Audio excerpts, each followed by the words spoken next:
Hey, it's Candleson. StarRupture is one of those games that feels great, but every once in a while, you hit a moment where you think, how do I get unstuck? This feels clunkier than it should. Am I missing something obvious? In most cases, you are. So in this video, I want to share a set of advanced tips the game barely explains, but that completely change how fast you build, how smooth exploration feels, and how much enjoyment you can get out of the game. Let's start with one that you may not even realize exists. If you've ever felt like you can't quite get your buildings to line up perfectly, you're not wrong. Here's the thing the game barely tells you. Right-clicking while building does a lot more than you think. You can flip stairs if you need it to go up instead of down. You can resize foundations, which is useful to make your storage line up perfectly with the output of smelters, fabricators, and furnaces. And most importantly, right-click and drag to place large sections of flooring at once. This becomes huge when you're working with rail supports and rail connectors. Suppose you've got a line of buildings and rail connectors lined up with all of the outputs. This is going to leave big, awkward gaps. Instead of filling those pieces in one at a time, simply right-click, drag, and the entire gap fills in instantly. You got cleaner layouts with way fewer clicks. It's a huge time saver. The game does explain this next mechanic, but it's so important that I want to make sure nobody misses it. Have you ever tried expanding a base and thought, I wish I could see this from above? There's a technology you unlock from Clever Robotics. Once you've unlocked it, while you're building, press C to enter building drone mode. Spacebar moves you up, and Control moves you down. All right, let's switch gears for a second. At some point, almost everyone hits this moment. You're thinking, I've got the resources, I've got the machines, why can't I unlock this next technology? It's usually blueprints.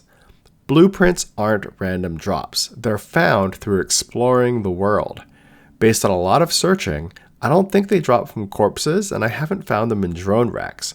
Blueprints are specifically found in these blue chests that are placed in specific buildings throughout the world.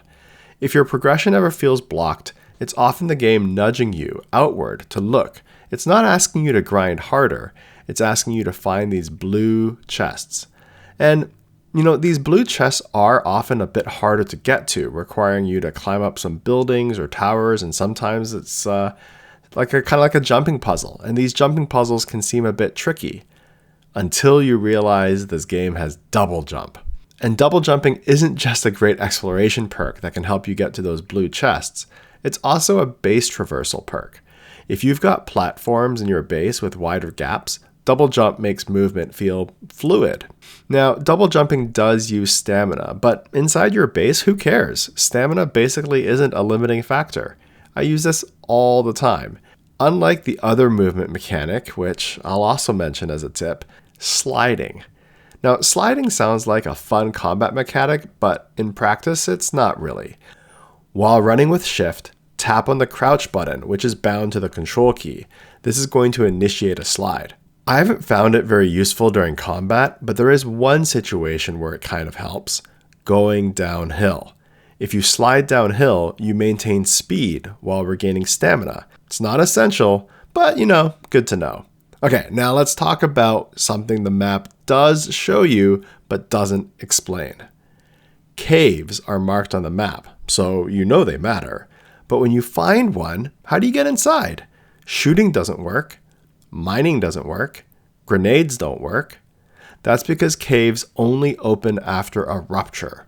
Ruptures burn away the surface vegetation and reveal the entrance, allowing you to get inside and harvest those glow caps and quartz. From inside the cave, you can get out by climbing vines that look like a ladder, but here's a little bit of a trap. If you're inside a cave when the planet regrows, those vines can block your exit. If that happens, look for these red, fleshy vegetation hearts that are inside. Shoot it, and the vines will retract, and then you can climb out safely, which leads nicely into another rupture-related tip.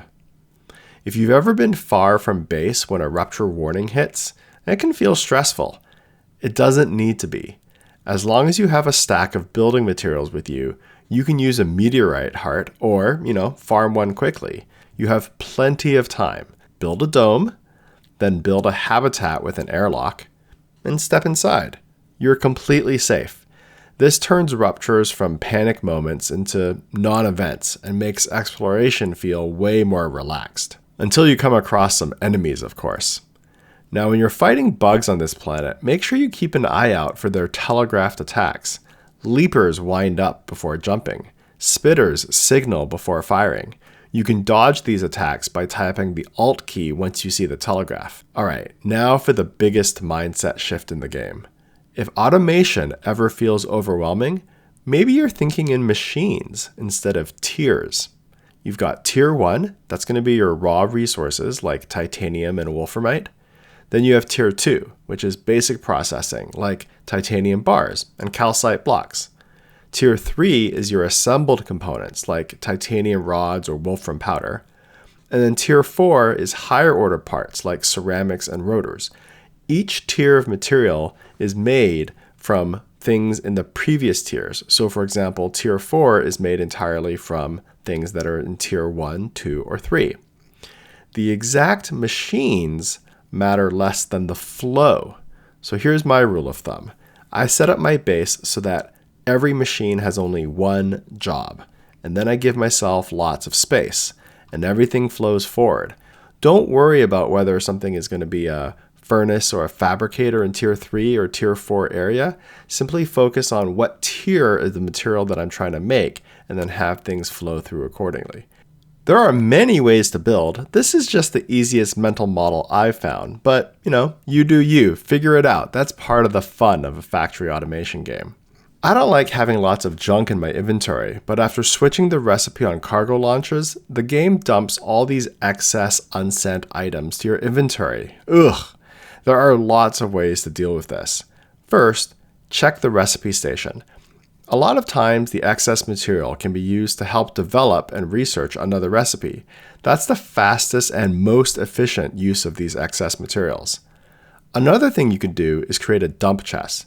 By the way, did you know you can rename personal storage? You could put ammo near weapons, LEMs near the LEM station, and label these.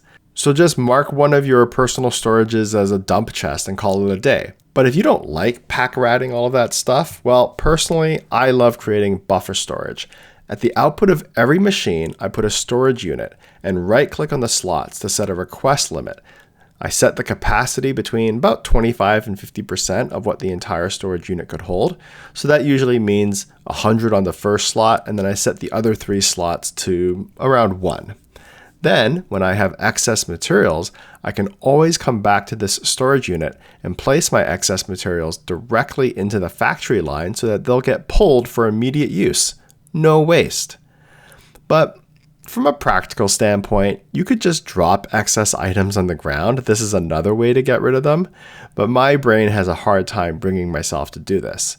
It feels wasteful, but just know that the next time a rupture comes through, these items will all get incinerated. So it's quick, simple, effective. But like I said, I have trouble wasting these items, even if it is quick on my own time. And the game is filled with lots of ways for you to optimize and satisfy your inner OCD, even if it's not strictly needed. Have you ever wondered how to read these production readouts on your machines? You've got inputs here at the top, outputs to the right, and then in theory, this lets you calculate perfect ratios. And if you enjoy that, great. I mean, you could figure out that a fabricator turns 1 titanium bar into 1 beam every 3 seconds. A fabricator can also turn 1 titanium bar into 2 plates every 2 seconds. And a furnace turns 1 beam and 2 plates into 1 titanium housing every 2 seconds. Whew. So yeah, you could do the math and figure out that a perfectly optimized ratio would be 3 fabricators making beams for every 2 fabricators making plates to every 2 furnaces making titanium housing. Or you could just ignore all that because StarRupture, at least in early access, is pretty generously tuned. These small inefficiencies, if these machines aren't operating at 100% efficiency, they don't block your progression. But the system is there for players who want it, not because the game demands it. And if you made it this far in the video, I want to share my bonus early access tip. And this was a total game changer for me. Have you noticed that there's no controls in the options menu to change the volume levels in this game? But there is a way to change it. When I'm deep into a survival game, I like to have my game music turned down, but keep the narrative and game sounds up.